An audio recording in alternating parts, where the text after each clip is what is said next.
Good morning. Well, the ancient book of wisdom, Proverbs, says pride comes before a fall. The egos of the right wing freedom movement are what divide us. So many people with fantastic messages and on the right side of truth, justice, and liberty are a little too in love with the sound of their own voice and unwilling to offend their own crowd. They love talking about their qualities of not backing down, of refusing to be quiet, of saying what needs to be said, and so on and so forth. It's all euphemisms for pride. Of course, courage and strength is appropriate and necessary in many situations, but that's why it's great camouflage for vanity and ego. This is what really motivates their attacks on others: vulgarity, violence, and 15 months of fame by leveraging a camera and a justified general anger at tyranny. More and more minor parties are not the solution. They are evidence of division and unchecked egos unwilling to contribute to something they don't completely control. Of course, there are a handful of personalities within the right-wing freedom movement who are sober, humble, wise, and measured in their courage and strength. But the culture of pile-on arrogance is actually grassroots deep.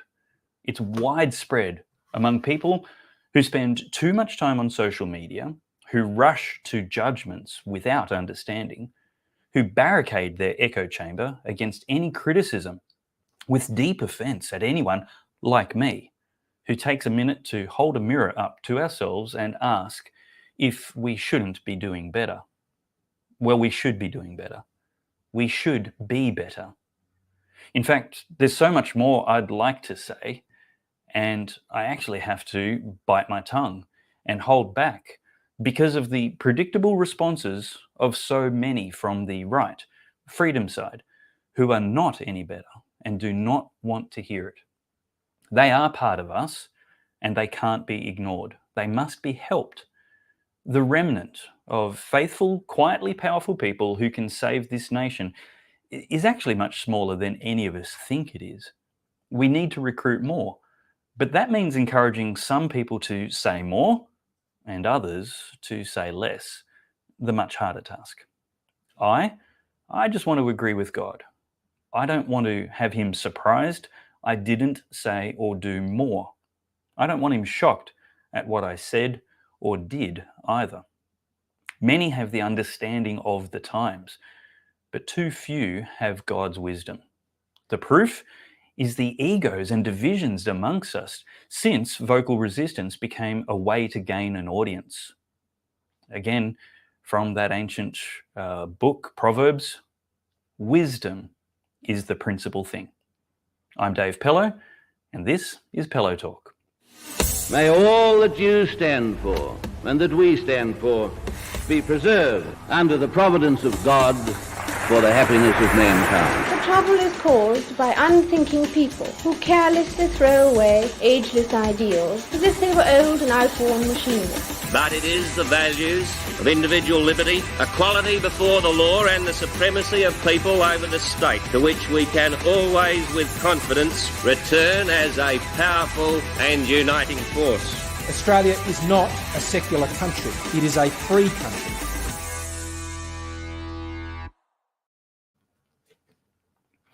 Well, I hope I haven't described you. I hope you're the kind of person who is secure enough to reflect and actually love the help and assistance from colleagues and allies, brothers and sisters in the movement.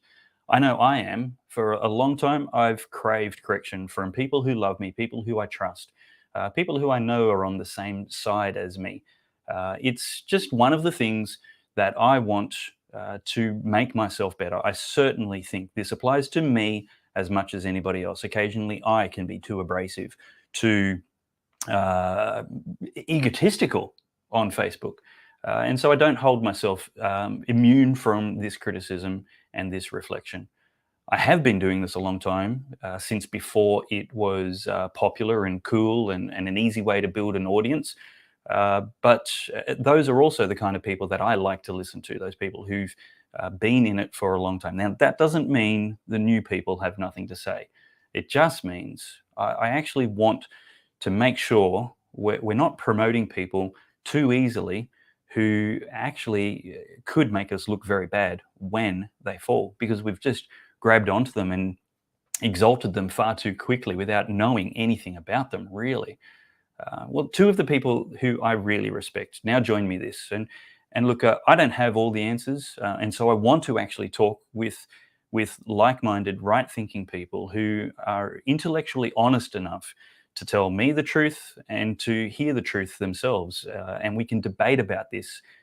The goal of this episode is to pursue truth together, not to lecture, but to actually say, can we walk together? And if I'm wrong, and you show me I'm wrong, then I actually win by gaining an asset called the truth, losing a liability called deception and ignorance. That's what I want for my nation, my church, my family, myself. I just want more truth.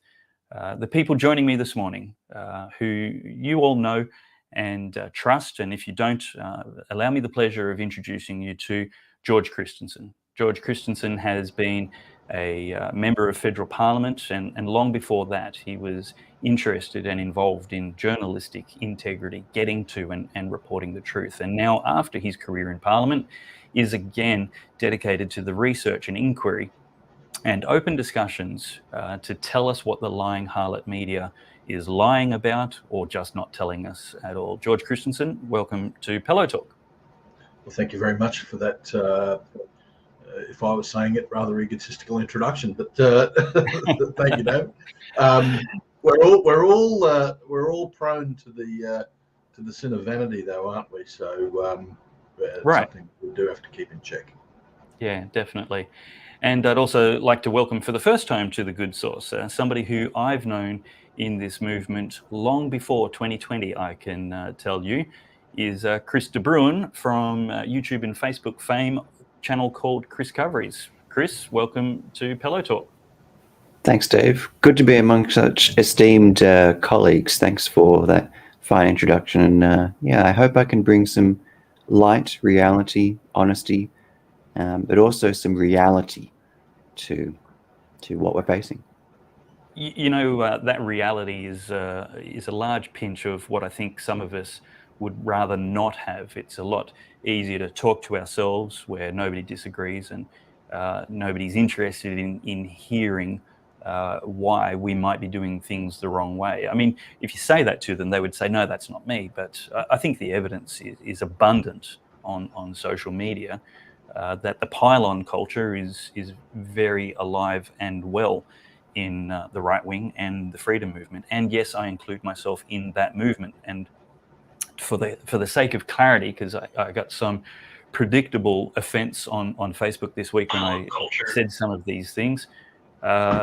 Look, you know, and forgive me, I've just got biblical references for a lot of things. You know, there's a book of the Bible called Chronicles, or two books of the Bible called Chronicles, 1st and 2nd. But in Chronicles, I think it's chapter 7, verse 14, 1st Chronicles, God says to the nation of Israel, if my people who are called by my name will humble themselves, seek my face, pray and ask for and repent, turn from their wicked ways, then I will hear from heaven and I will put blessing on their land. When he did that, of course, not every single person in the nation was an idolater who had forgotten and abandoned God. But it was still true of the corporate whole that they needed to adopt that posture of humility before God. And so that's all I'm endorsing today is let's have a look at ourselves as a movement and not say, no, that's not me, but actually just be honest about it. Chris, can you tell us and maybe take some time to show us some of the fine work you do for those people who are fans of the Good Source and Pellowe Talk, but haven't come across Chris Coveries before? Sure. If I can share my screen, I can show you a little bit of it. I've got some promos here. I live stream protests. I go to protests and I ask them, I started with a very simple question, which is tell us why you've come. And it really kicked off during COVID is when I started going to protests, because I found the 30-second sound bites that I was watching on the evening news wasn't matching the clips and the live streams I was watching on YouTube, Twitter, and So new media true. platforms. And I was looking at them and thinking, what? These things don't add up. 1 + 1 is equaling 3. Both of them can't be true. And the long form live stream is very difficult to edit into something that is false. You can't do that. Whereas the edit suite back at the TV studio, oh, that's an enormously powerful tool. These cameras shape and shift our reality. And locked at home during lockdown, that grip on reality can feel awfully tenuous when you're given two pieces of information that don't add up. So I started going to them myself and being like, what is going on here? And it wasn't just a particular type of protest I went to. I started going to all kinds of protests. And inevitably, I started to learn a little bit about it. And it took a while to get used to it, to learn how people work, how large groups of people work, how the police work, how the police protesters, and how the dynamics of the theatre that is protesting outdoors tends to be, because it's very much about trying to grab the media's attention. And some protests are there to try and serve their own. It's purely masturbatory and self-serving. And others don't have the budget for a Clive Palmer-sized billboard, and they're using the outdoor demonstration to try and gain people's attention and say something they otherwise couldn't, to prove that they're willing to get out of their chairs and into the streets for their cause, a demonstration of faith, of sacrifice, of risk, that they care about this issue so much. And I just started going to protests, and that's why people watch Discoveries. It's there aren't too many live streamers in Sydney of protests.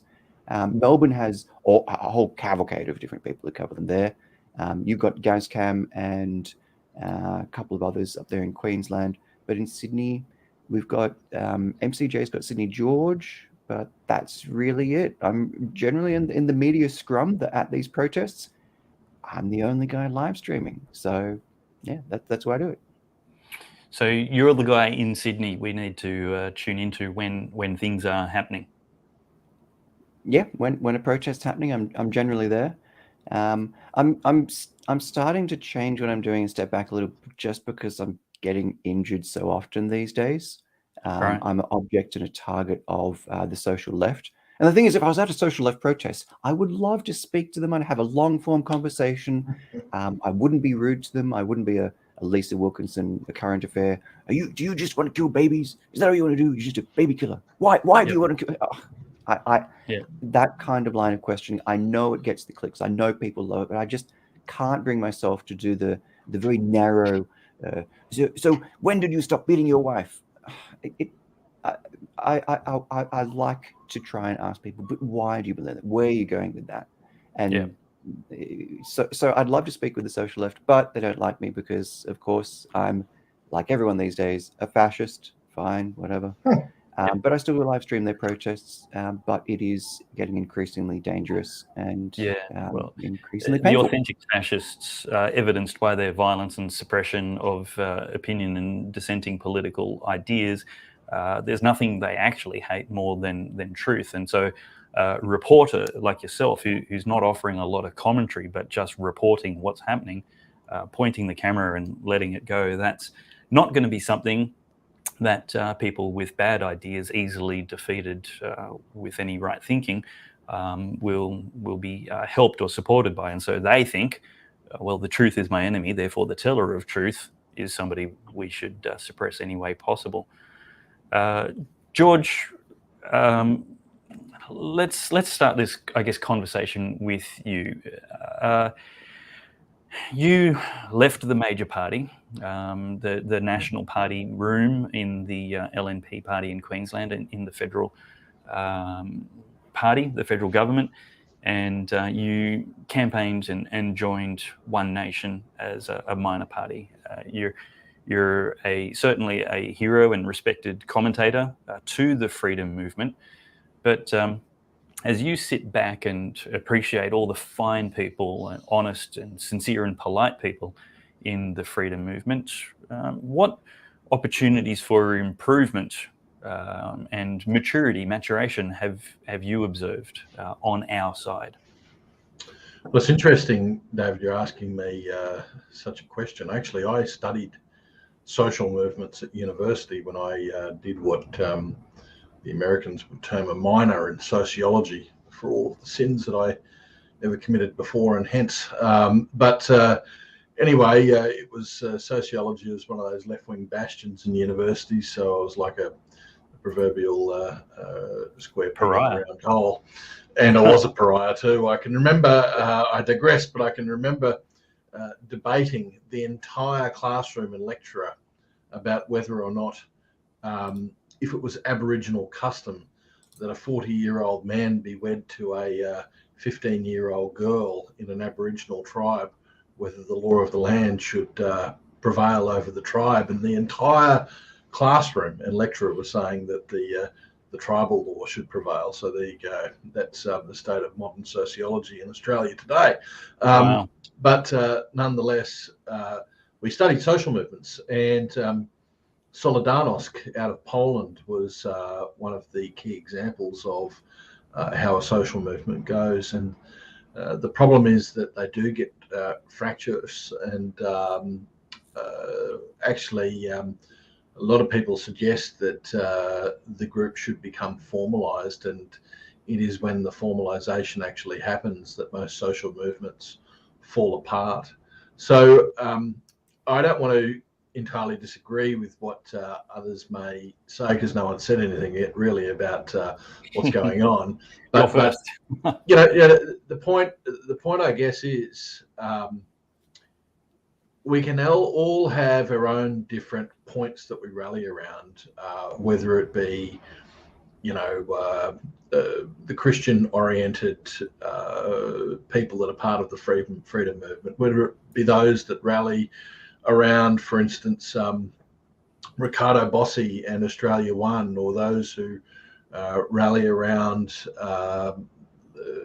Reignite Democracy Australia or whatever. There are all these different, I guess, points where people might coalesce.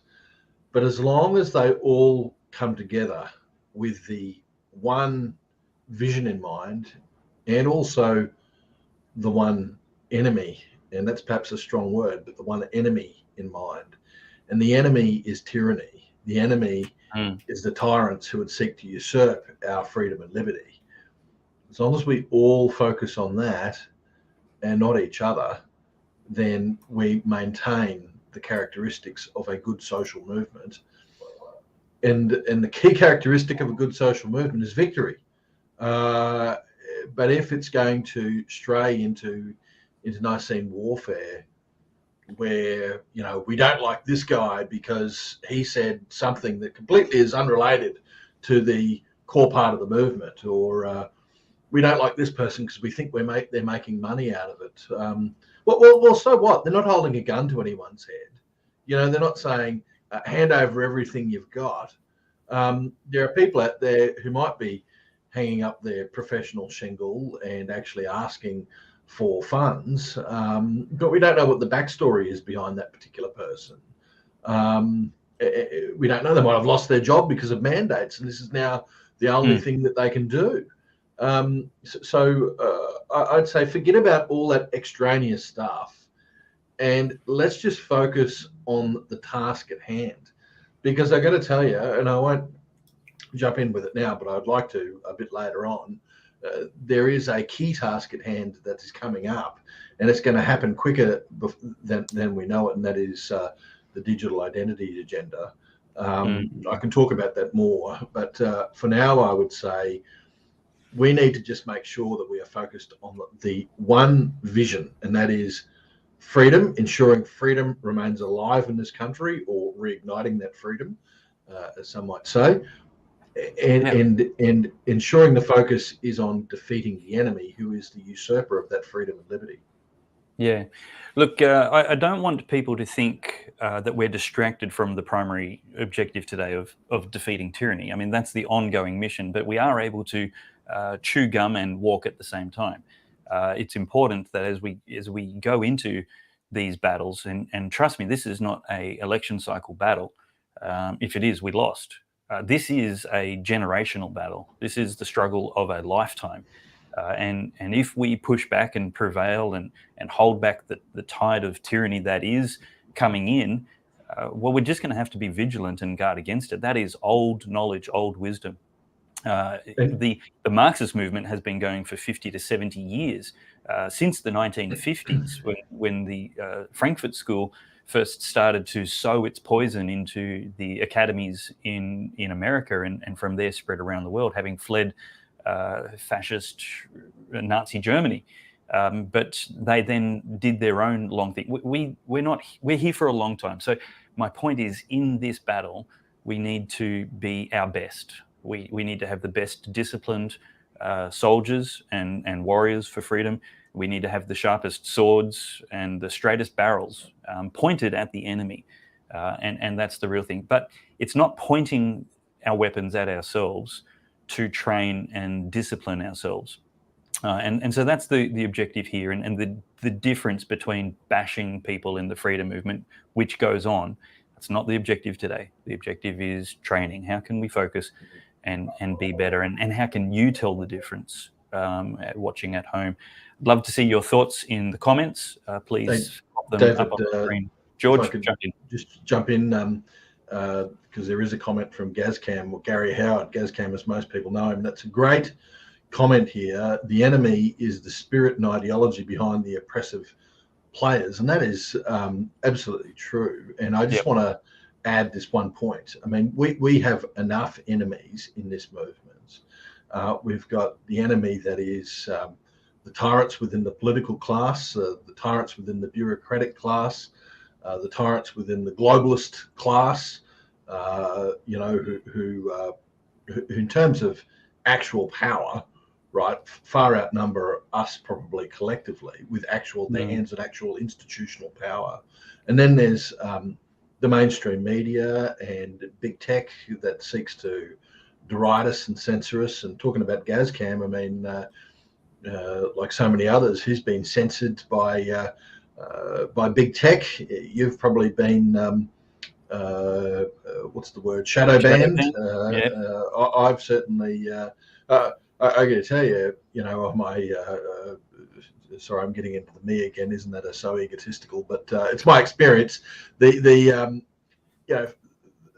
Mark Zuckerberg and all the vultures at Facebook have taken my reach down from where I was at one stage having thousands of eyeballs on posts, mostly now down to the hundreds, in some cases just dozens. And there's no rhyme or reason about it. So I've been shadow banned as well. So, this is the enemy. We've got enough people sticking daggers into us without doing it to each other. And I'm not talking about us here on the show. We're talking about what is a real issue going on. I mean, you talked about bashing each other. I mean, again, I'm not going to get into names, but that just happened the other day between a prominent member of what's colloquially called the freedom movement and another member of that freedom movement, where they're actually trading blows like fisticuffs. Come on, what the hell? I don't want to be part of a violent movement, that's for sure. I think that it's the media have done the best to misstereotype this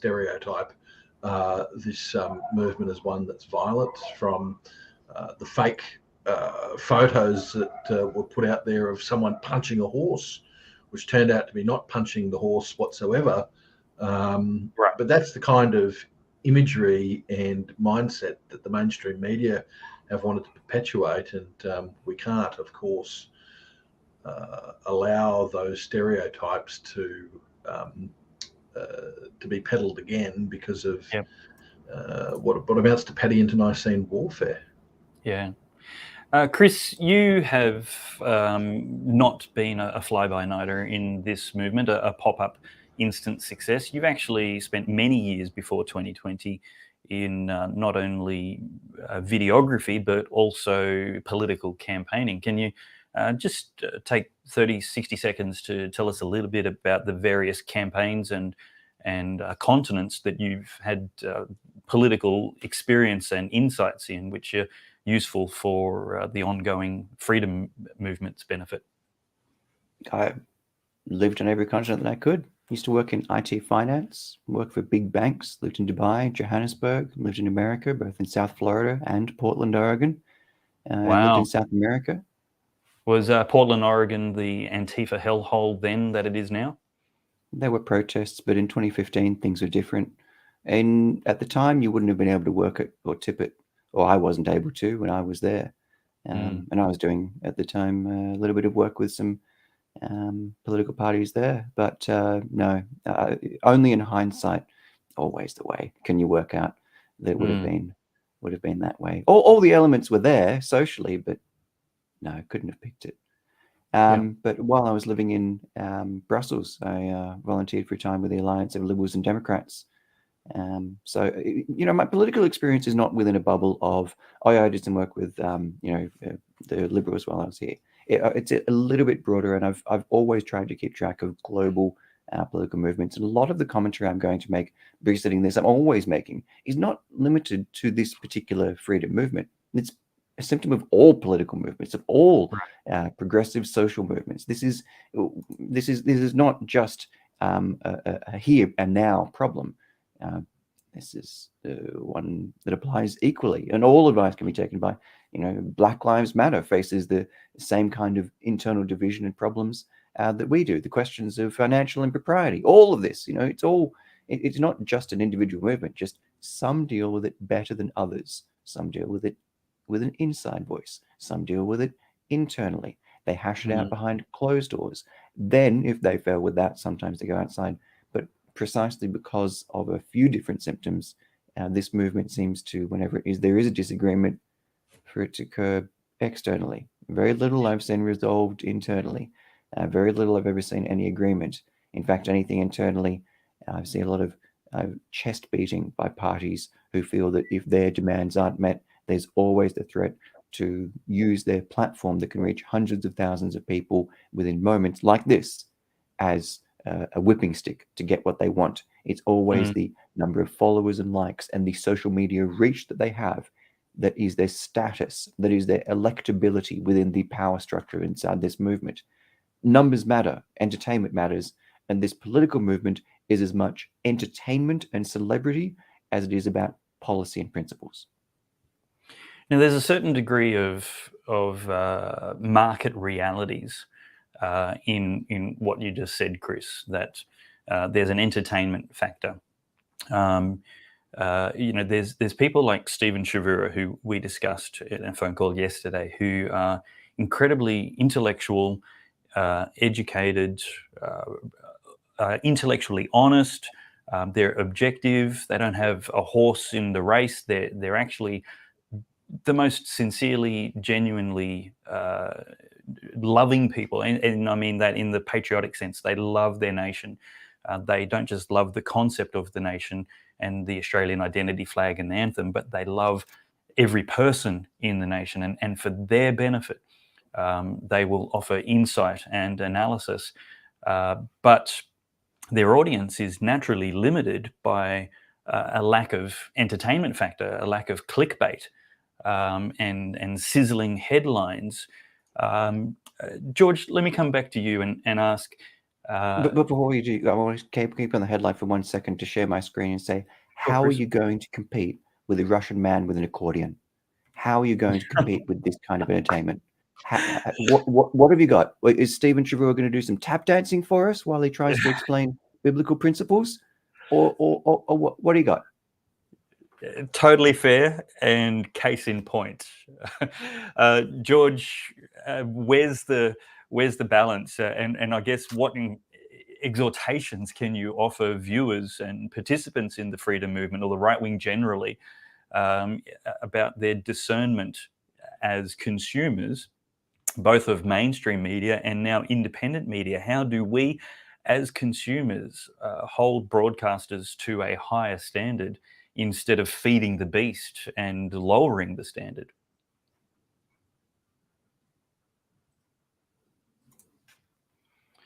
We've lost your audio. I think you're on mute there. Did you mute yourself? I don't know.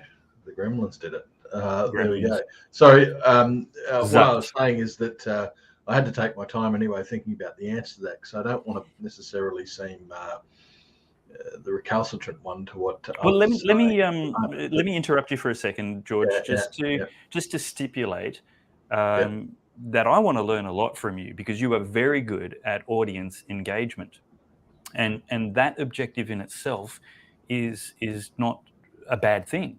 You have to engage the biggest audience possible to spread the most truth possible. So, is an accordion the wrong thing? Well, you know what? I actually, in itself, of course not. But what about the substance and the character of everything behind that? And that's why I have no problem endorsing your methods. You do catchy thumbnails and attractive headlines. We can even call them clickbait headlines. But it's like the spoonful of sugar to help the vegetables, the vitamins, the medicine go down. So back to you, just to stipulate. Yeah, that. look, I mean, my background is as a former journalist and even a former newspaper editor, actually, and so the business, and it was a business that I was involved in at that stage as a newspaper editor, was selling newspapers, and so you had to understand what your audience was interested in. Now, that doesn't mean that you sacrifice what is the truth, or that you sacrifice integrity for cheap thrills, quick sales, whatever you like to call it. You can do both at the same time. I mean, you can tell a story, you can spread a message, and be entertaining. I mean, if you're not going to get eyeballs. So. Look, I can't play an accordion. I can't play any bloody instrument other than the little triangle. But if Simeon wants to jump on and get on the accordion, good on him. I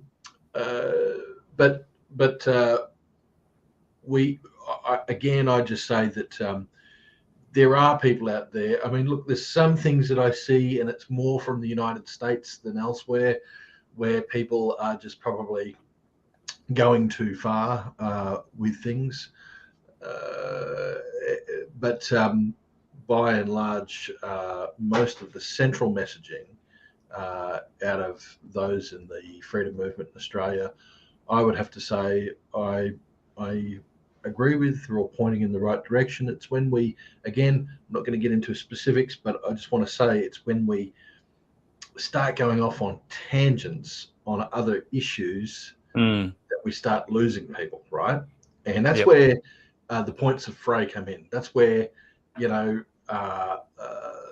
that's where the internecine warfare starts. So this person's saying something about issue X, and issue X has nothing to do with the central issue of what the freedom movement should be about in Australia. And that's where social movements, if I go back to the old sociology, social movements start to fall apart, is when other issues that are superfluous or irrelevant to the main cause start to be championed by the personalities within those movements. And look, we live in a free country.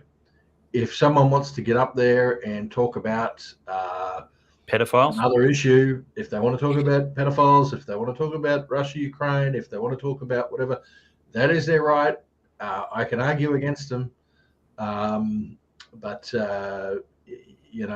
and really, that's all it boils down to. But if we're talking about what it does to the movement, it starts to fray it.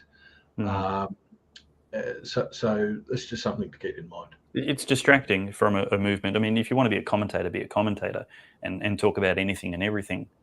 Schedule a show, put it on, get viewers, ask for donations. Great, go for it. But then you've stopped becoming a leader of a movement. You've become a commentator. I think that's a good tip, George. Stick to the issue. And the people that are the most schizophrenic about it are probably the people who should be, maybe listened to second instead of first. One of your commenters on Facebook here, Heather McPherson, has said, I think Simeon has a good heart. And I just want to say, he's been used as an example here. And I'm going to say something controversial. I watch Aussie Cossack and I kind of like it, but, I get he's not everyone's cup of tea. I watch Chris Covery's stuff too, and I like it as well.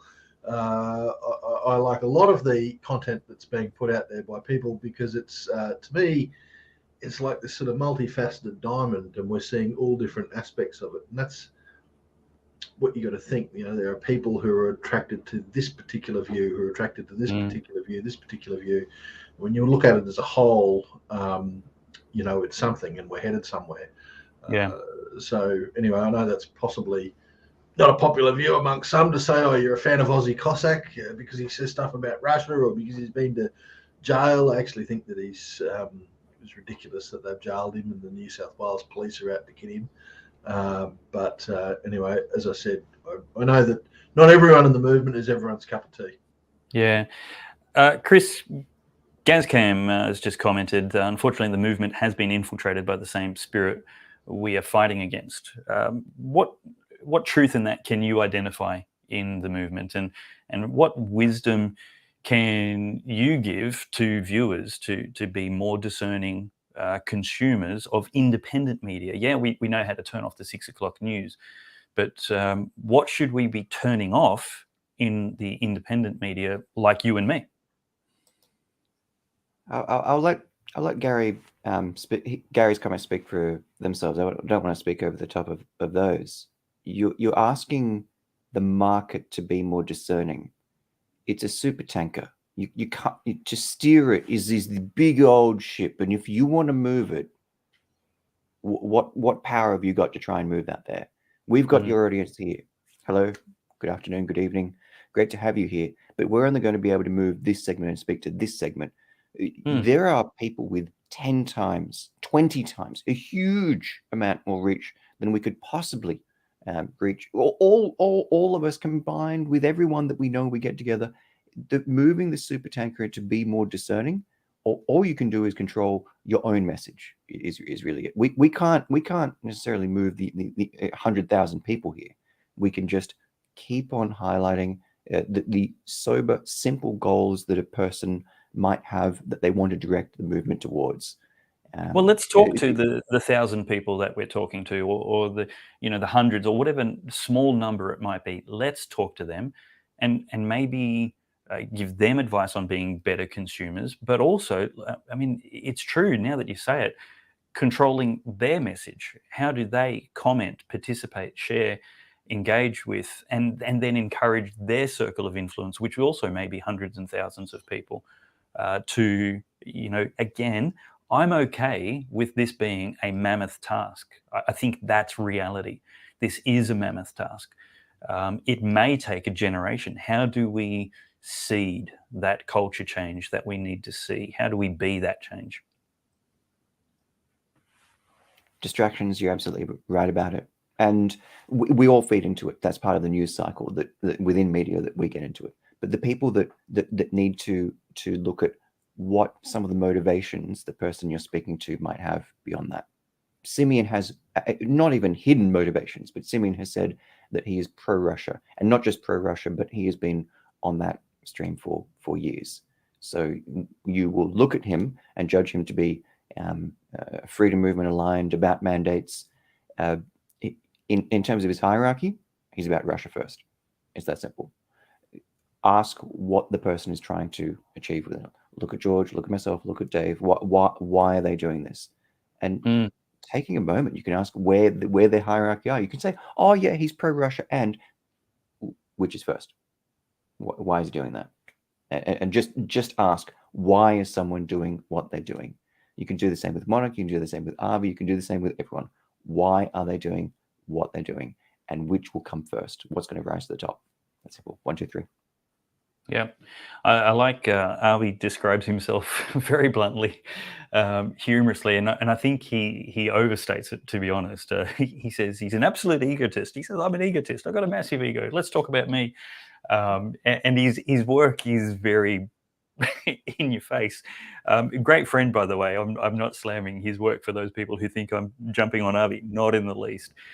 Great friend. I think it's entertaining that he kind of owns the criticism that his enemies throw, and I think he manages it to turn it against him and into a strength. But again, a lot of that.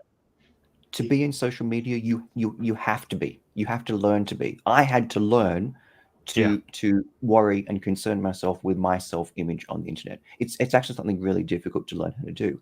Avi, it may have come more naturally to him. With others, it's more difficult. But in order to survive, in terms of the attention marketplace that social media is, you have to be. You have to always be thinking about how you're being seen, not how you might see yourself or self-identify, because that is so 1990s.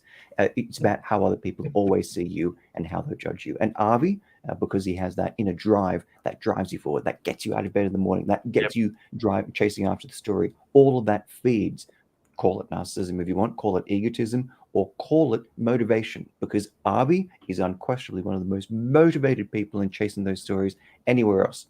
Comes with some cost sometimes as well, but that's just part of the journey. Yeah.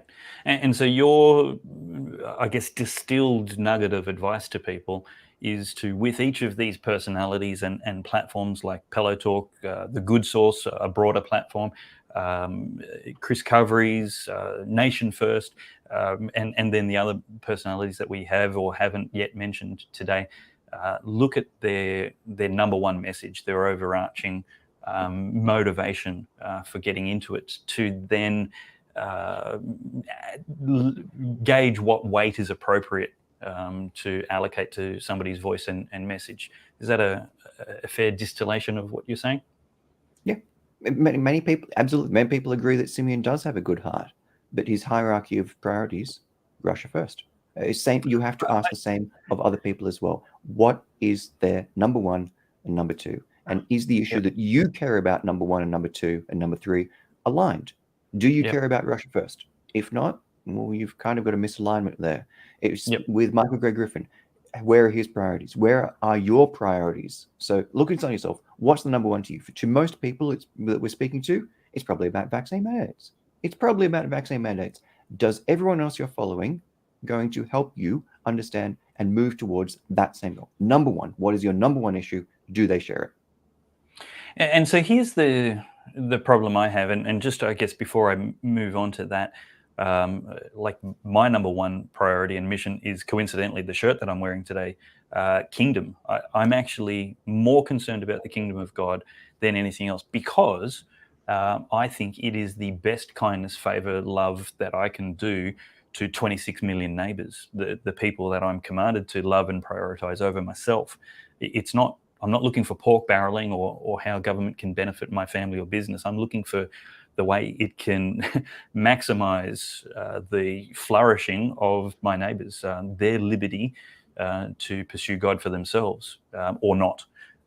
That's I think that's just my paradigm. Everything comes under that. If I'm coincidentally conservative, I'm happy to own that. But what I want to calibrate to is that kingdom frame of reference first. The point I guess I want to pick up on is that I don't think Simeon's heart is relevant. I don't think my heart is relevant. I don't think the road of good intentions actually leads to somewhere profitable every single time. I think to the contrary, we need to be aware of what people's calibration and highest priority is, as you put it, because if we start giving these people status, then they start to become symbolic of the rest of us. And if we don't know enough about them, there's a huge risk factor that they might do something really stupid and or fall off that pedestal we've put them on and take the rest of us down with them. And we've seen that with recent shenanigans, is probably the kindest way to put it, in the freedom movement. That different people getting in trouble for different things and bringing ill reputation to all of us. And again, I think this kind of behavior is fairly universal. It's not limited to the leaders and personalities. There's a fairly wide self-righteous claim to how dare you criticize me amongst all of us. And I don't mean it's a universal problem that every one of us is guilty of, but it's widespread in the movement, and we, as a movement, need to own that. Can you share some light, whether it's relevant or an evolution in the discussion this morning, Chris, the recent ongoings in Melbourne, what the freedom movement is doing there, and the pros and cons, so as you might see it. If I can offer some light at the end of the tunnel that you're hoping, there is a bloodletting in terms of leadership that is occurring. While you can look at the infighting of the last 4 days at Mission to Melbourne and say that this has been a negative because it's outward appearance. At the same time, post-election, something needed to happen. An election occurred that resulted in I don't think anyone would agree, a positive outcome. So who's accountable, who's responsible? So this is a delayed party room war that George would have seen more than once, of who is being knocked off their perch, who's responsible. This doesn't always mean that it happens in the right way or the best way, but that exchange of power, who's going to be there, is occurring. And it's happening on live stream, and it's happening sometimes with literal street fights. And that is what's going to forever change how this movement is seen. The light at the end of it is that people who aren't involved with that and separate themselves from it will be seen as something different. It results in some division. That's part of what will occur, because for a long time there have been some influencers who aren't aligned with where you're going, Dave, or George, or anyone else. The light is that you're going to get a movement that's more aligned with where you're going to go from, with what, or the ideals that you're trying to exchange there. The light is you're going to let go of a lot of the street brawlers, and you'll end up, hopefully, more ship-shape for the future. Will it result in more unity, more seats, more of what you're looking for? Maybe, maybe not, if you can change it. But this is a bloodletting that needed to occur post-election. It's just happening now. You know what? I mean, that's fantastic for the clubhouse. But the problem is how many people we lose when we're only talking to ourselves and trying to figure out where the gangrene is in the leaders, where the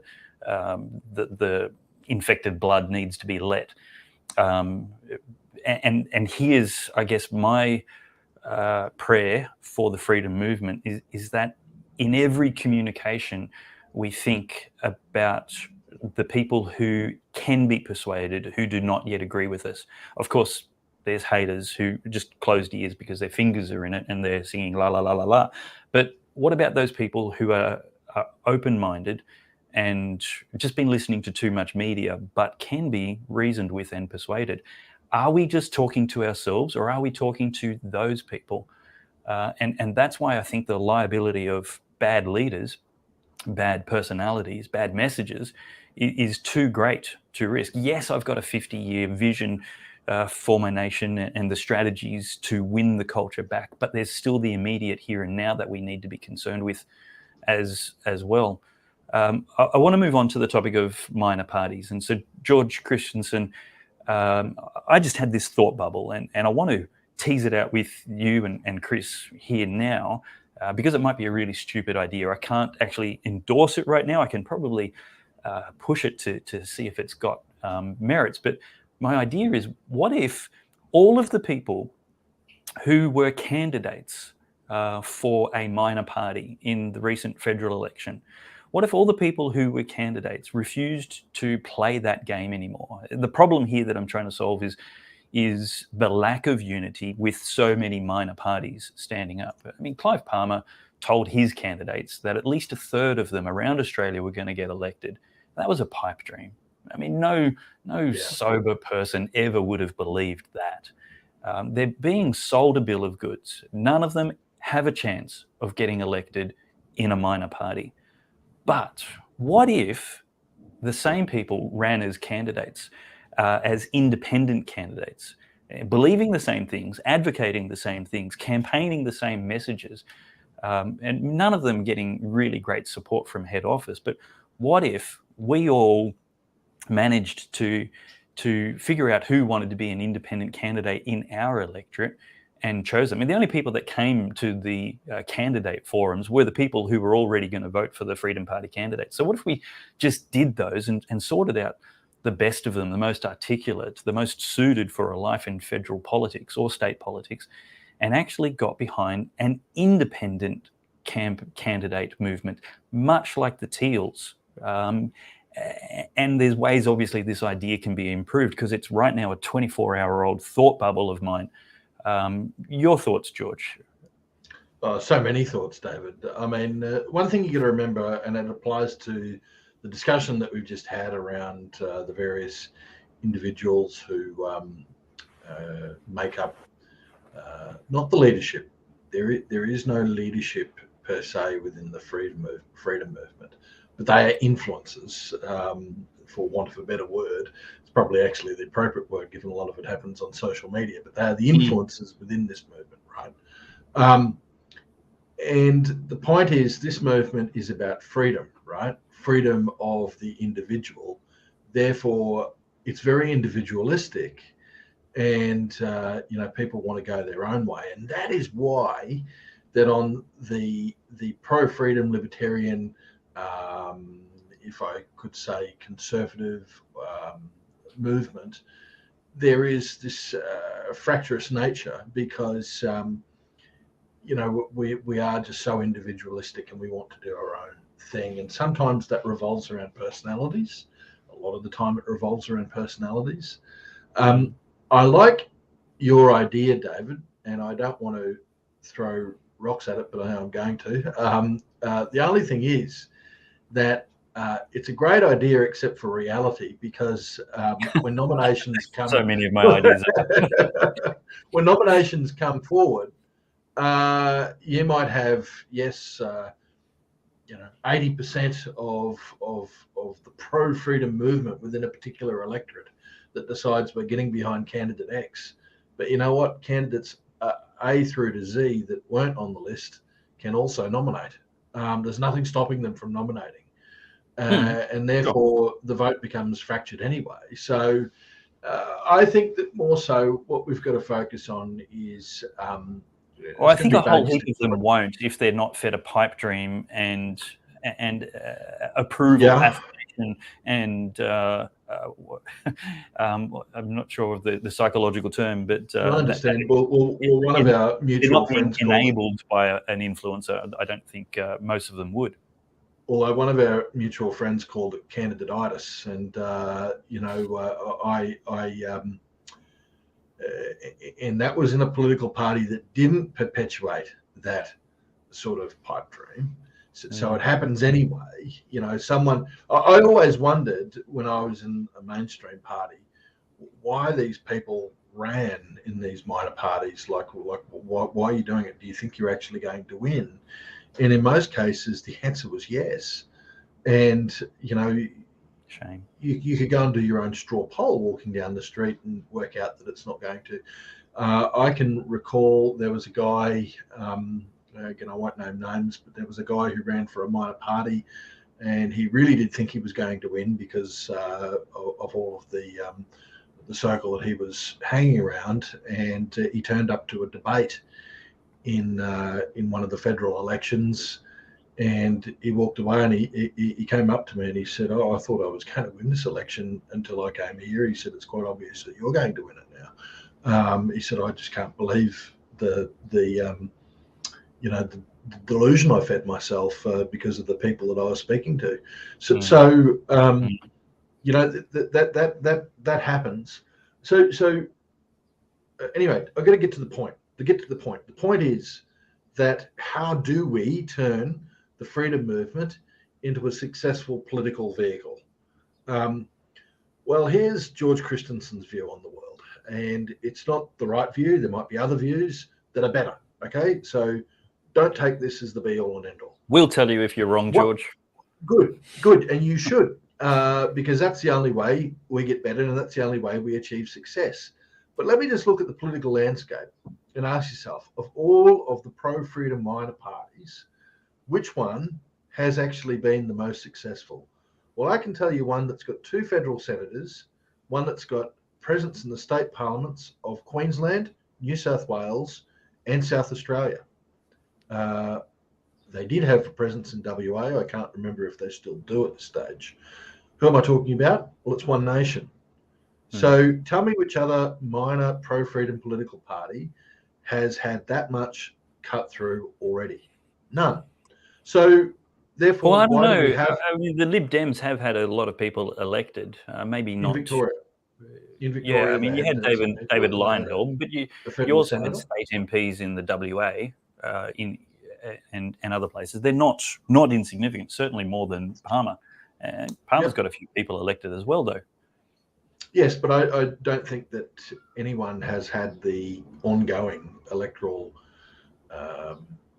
success, if you want to put it that way. It's not success because they never win elections per se, but ongoing electoral representation and presence that One Nation has had. So what should happen? Well, what should happen is there needs to be someone akin to a Robert Menzies that gets everyone to the table and says, we've got the vehicle, ladies and gentlemen, here it is. We need you to come and join us. Do we need a name change? Well, that's up for discussion. Can we all fit under the one big tent and put personalities aside? Well, that's got to be a point of discussion as well. And can we recreate what Menzies did with the United Australia Party?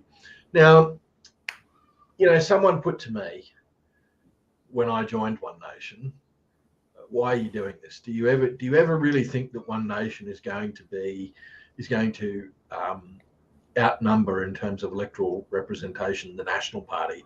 And if not, how do you think that they're going to outnumber the Liberal Party? Well, in the short term, I don't think that. But we need to be very, very wise about what we're doing here. We need to go after the seats where we can win. We need to have a real big focus on the Senate where we can win. And what we try and do is capture what the Greens have captured, which is the balance of power. And that, therefore, makes you powerful. The government of the day has to come and negotiate with you about things when they want their legislation to come through. And you can say, well, you know what, we'll agree to this tax cut or we'll agree to this industrial relations change because it's not part of our core values here or core issues. But you know what we're going to want in exchange for doing that, because we really don't give a stuff about this. We could vote against it or vote for it. We want you to legislate something which mandates that never again shall mandates be applied. Or something like that. We want you to scrap the digital identity agenda. We want you to do this or this or this.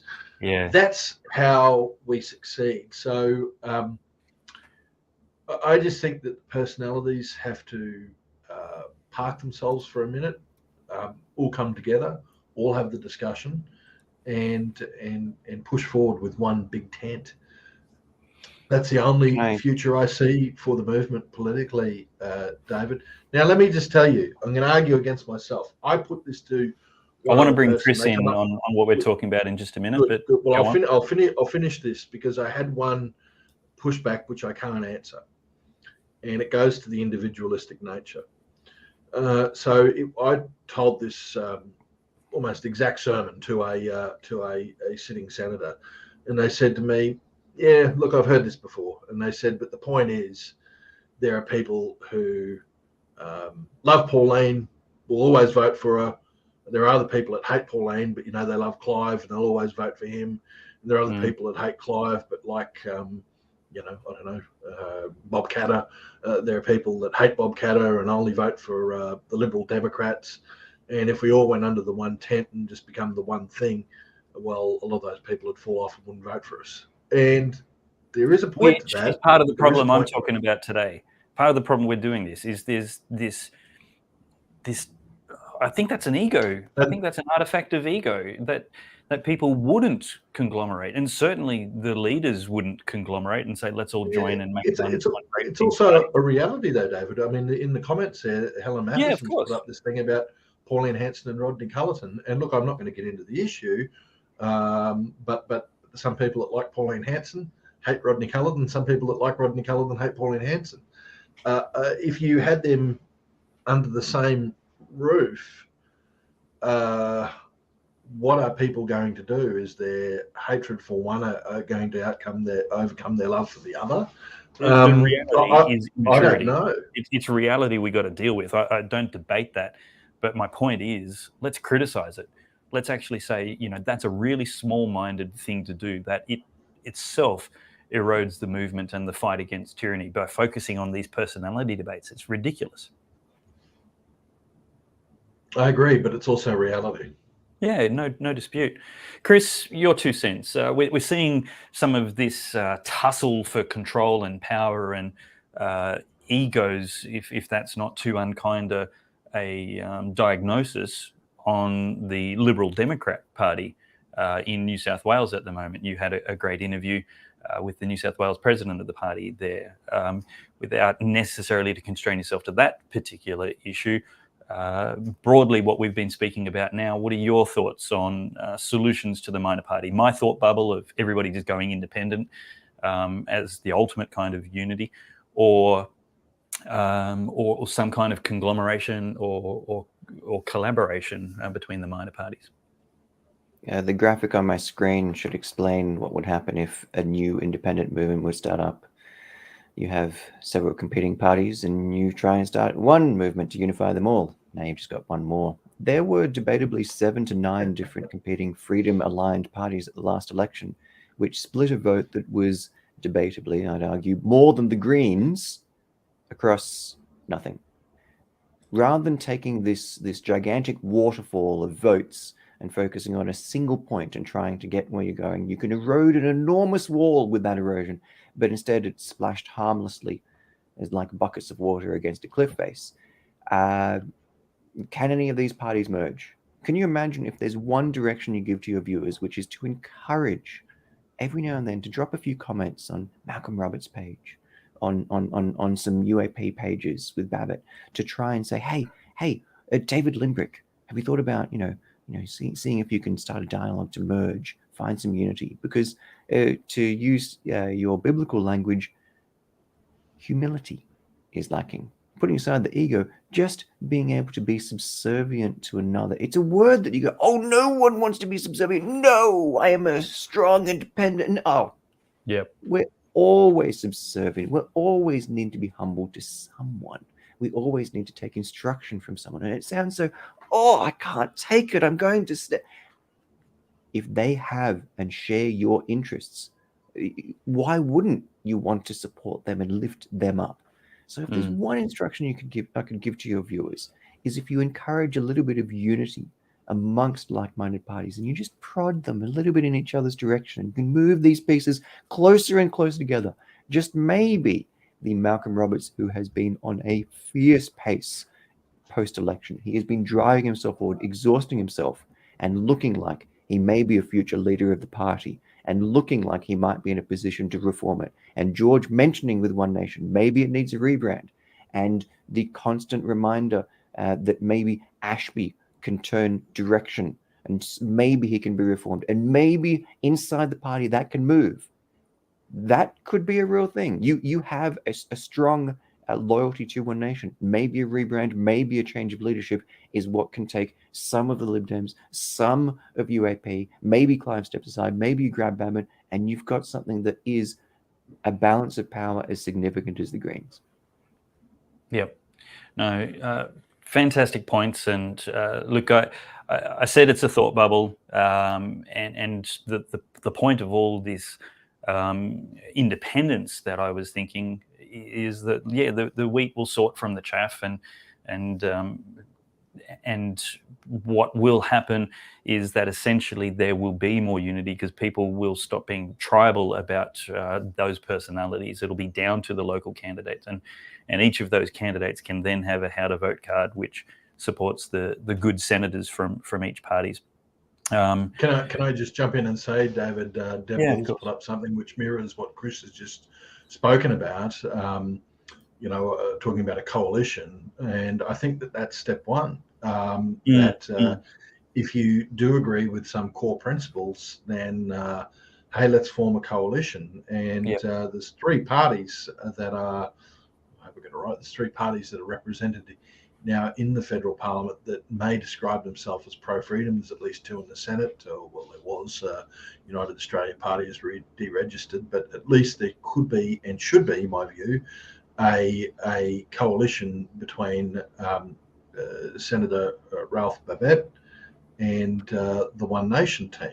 And I would think that would be step one. And again, I've actually put this to them, that I think that having a joint party meeting, as the Liberals and Nationals do with those people, all in that party meeting would be good. Now, if you wanted to extend that to Bob Katter and Katter's Australia Party, more the merrier. And the more you could actually formalise these things and have a coalition with a specific overarching vision statement or mission statement, that would go a hell of a long way to actually unifying this movement. But there are only a small number of parties represented in the parliament. Yeah, that's right. Well, one of the great ideas, we're going to keep this discussion going. I am aware we're past the hour and we'll try and bring it to an end soon enough. I actually want to get to the Digital Identity Bill topic briefly when we round this out. But one of the ideas that I heard, which I think is probably the most viable form of if not coalition, then cooperation, is that the more significant, more successful minor parties get together in some kind of private meeting and just divide the nation up and say, okay, who's got the best chance in each state? And we'll all run our own campaigns in each state, but we will do an agreed group ticket in the Senate above the line. I'd love everybody numbering every box beneath the line and deciding their own preferences, but these how to vote cards are actually really important, these how to vote recommendations.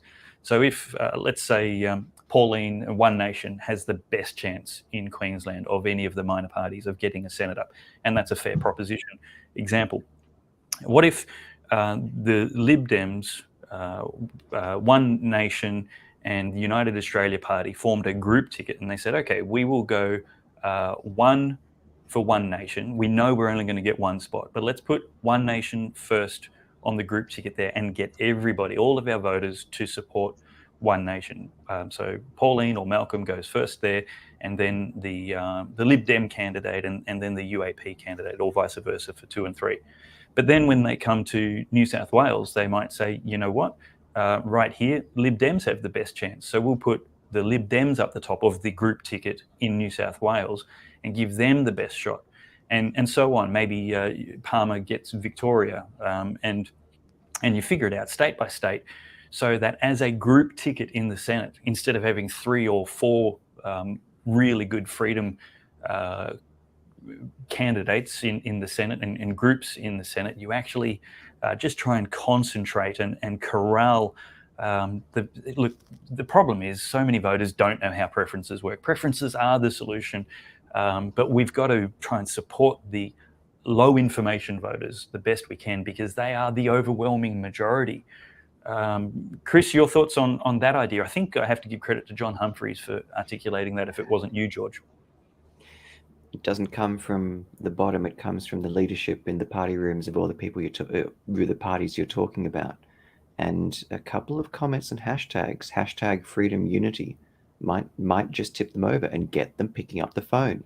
It might just get Dr. John Humphreys on the phone with Mr. Ashby and a conversation that could go a long, long, long, long way.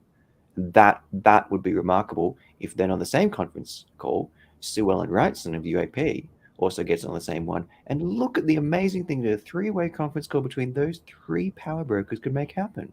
Wouldn't they? Rather than the bloodletting we're talking about in Melbourne and the drawn out discussions of all of that kind of thing, a few pointed comments just pushing Malcolm Roberts in that direction. Every now and then he says, Malcolm, hashtag freedom unity, talk to your brothers and friends, do something. Just all of this can just nudge them. It's amazing how much a few nudges like that could just get them to start talking, because they do. George, you read your comments all the time and you see those comments, and that would nudge you and be like, people are talking about this hashtag freedom unity, maybe. And that's amazing how much that can move things, that needle.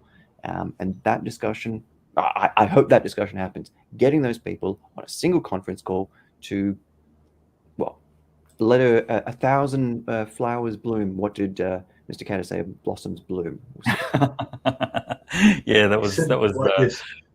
My 1,000 blossoms bloom. do it again, George. You're on full screen. Do it again. My Bobcat, I actually did it in front of him. He quite liked it, my Bobcatter impersonation. I've got to remember that quote. What was it? My 1,000 blossoms bloom, but I ain't spending any time on it. If you're liking this discussion, someone gets eaten by a croc every 2 months in far north Queensland. If you're enjoying this conversation, thank you for watching. Thank you for adding your comments. Please share this video with as many people as you can on every platform you can, and use that hashtag. What a great suggestion, Chris. Hashtag freedom unity.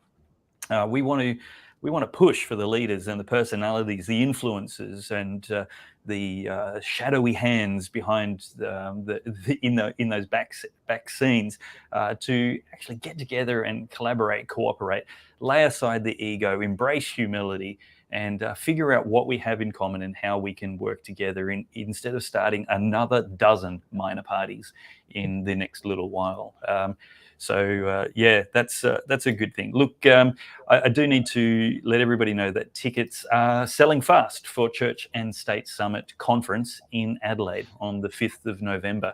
If you live in South Australia or you want to get along to Adelaide, we've got Kirralie Smith. We're going to be talking about transgenderism in two segments of the afternoon. Kirralie, it's just such a big issue, so pervasive and important to discuss and understand. We're going to be having a large panel on it to discuss the implications and understand the need for this. Very much targeted at the student population, high school and university student age people. This is a really great, easy, pedestrian level event for everybody to get into. You don't need to be a political type to get in. It's designed for students and tradies. Please get along to the Church and State Conference in Adelaide. Don't delay, get your tickets now. It's going to be in the CBD. It's going to be a fantastic venue and catering. So good value to be there. I said Kirralie Smith. James McPherson is going to be there, Sky News personality, great writer from The Good Source for so many years, and Spectator and Flat White and other journals around. We've got Alex Antic, Senator of course, the Australian Christian Lobby, various pastors and minor parties in South Australia that we want to just hear from and get them to contribute. It's not a campaign platform, it's an education platform. Voter information is super important.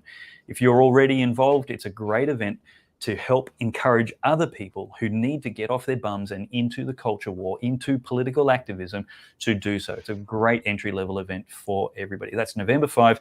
Head to churchandstate.com.au/Adelaide to get your tickets to that. And the master website, churchandstate.com.au, also has tickets on sale for the annual summit, which is in Brisbane, March next year. Those are on sale now as well.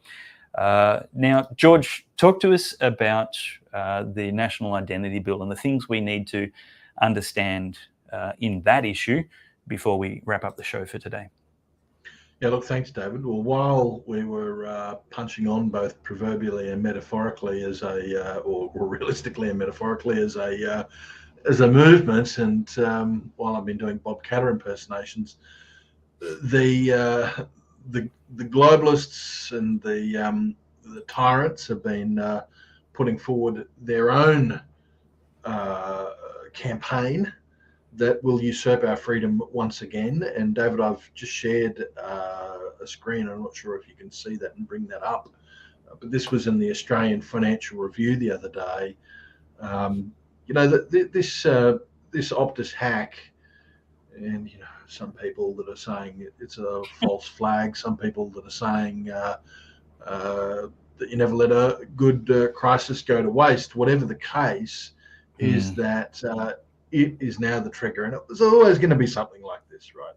A trigger for a digital identity system. So, here is this big corporate, big telco, Optus, that's got all of our identity digitally on their system, there's a hack that's then stolen and potentially had the risk of being put right across the internet for many to see.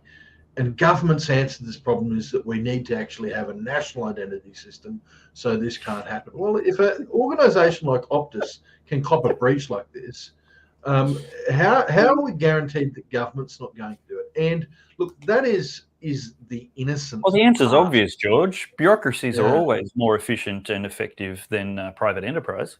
Yeah, well, I'm not sure of that, but I want to, right. if I can. No, I'm not going to be able to share something else with you, but I've got. Sorry, I thought I'd be able to do that. I've got a slide that's on my screen, but not on yours, and it talks about the path to total surveillance. And I'm not over-egging this, Dave.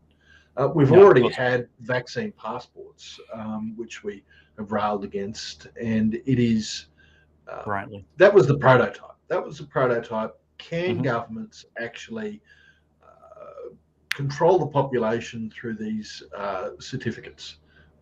We can, and they can. They can stop you from getting a job. They can make you lose your job. They can stop you from going to certain places. They can control your movement, essentially. So then we're going to say, well, how do we make this permanent? That's what the globalists, those out of the World Economic Forum, and many in government and bureaucracy start to think now. And a digital identity system provides the platform for it all to happen. You link that to another thing that's being pushed, which is central banking digital currencies. Suddenly you have the platform there for a social credit system. It's inbuilt into the two. And then it's game over. It really is game over from there on in. So this is why I would say that we need to get away from the internecine warfare. We need to stop focusing on ourselves and start focusing on the next fight. And this digital identity system is the next fight. If you think that the fight was just all about vaccine passports, well, this and the end result is going to be vaccine passports on steroid times infinity. It really is. This is going to lead to permanent control, permanent invasion of our privacies. And if we are to stop it from happening, or at least postpone it, we need to be in this fight and we need to win the fight. Digital identity happens. Watch how quickly that snowball rolls down the hill and just becomes an avalanche. An avalanche that's going to destroy freedom, liberty, and privacy in this country and in many other Western nations where it's being pushed. Yeah, definitely. It's a huge concern, and it's why we do this show. This show reaches a startlingly small amount of people, given the fantastic conversations that are happening here. Important, meaty, and difficult conversations. We used to reach a whole lot more. George used to reach a whole lot more. Shadow banning conservatives is just the thing to do right now. The only way to fight back is for you, the viewer, to put your hand in your pocket, take out $10, and sponsor the content that you like, whether on the Good Source or Chris Coveries or Nation First or all of the above, and become a monthly supporter of the independent media who is telling you the truth. Because there is no way to monetize this using big tech other than the voluntary support of conservatives and right-thinking people who want a truly independent media and a broad diet, a varied diet, diverse diet with all of the different priorities and prejudices that people bring to these conversations. That honesty isn't possible with a monocultured media, which is the lying harlot media. We need your support to keep going. And once you've become that financial supporter, and even before, the very least you need to do to help fight the algorithms which are stacked against and rigged against conservatives and right thinking, is you need to share the heck out of this content. Share it from the websites where it's posted. This episode right now is available to be watched on goodsource.news. And go there, share that onto your social media channels. Break the algorithms by just making the original source shared over and over and over. That helps beat censors and algorithms. So please go ahead and do that. Your financial and social support is very much appreciated. And thank you to the people who are so generous and have been so long to keep the Good Source platform going. Well, if this is the first time you've met George Christensen and Krista Bruyne from Chriscoveries, then I'm very happy that you've had the chance today to meet them and learn more about them and perhaps support them as well. And we thank you for your comments and for sharing this information. And that's it for this episode of Pellowe Talk. Gentlemen, before we go, 30 seconds, any final words to wrap up? You, Chris. Hashtag freedom and unity. You can move the decision makers who you don't know the names of quite significantly just with a few comments here and there. Reach them, mention it to them. They do read the comments and they do listen to them. And with a few pointed, you guys should be working together more closely, I believe will make more difference than any protest, than any letter writing campaign, than anything else. Because the votes are there. They're just scattered across a smattering of different parties which aren't really working closely enough, that need to find a way to internally resolve their differences, argue and hash them out. And the only way they're going to do that is with people like myself, yourself, encouraging that. Because right now, 12 to 13% of the population or more, 15% by some measures, is totally disenfranchised. You've got Babette, sure, but other than that, they're almost totally disenfranchised, and that is a really dangerous powder keg that we're seeing play out in the streets of Melbourne. Indeed. Yeah, look, I agree with Chris. Hashtag freedom unity, and if we had it, we had 15% of the vote, I think, or roughly around that anyway, maybe a little bit less at the last federal election, but we certainly don't have 15% of the representation. So we need to do better, and that means get united. And I would add, we need to focus on the task at hand, focus on the central mission, which is for freedom, for liberty, and against oppression and tyranny. And that's why I say we need to focus right now on stopping this digital identity system. So we start off with hashtag freedom unity, and let's end with hashtag stop digital ID. Yeah, love it. Hashtag stop digital ID. Well, if you're still watching, you're obviously not part of the problem. You've not been offended so much that you put your fingers in your ears and turned off. Thanks for sticking around, and thanks for that mature stickability. You're part of the solution. Help share this message, share this video, and we look forward to seeing you next time on Pellowe Talk. Goodbye.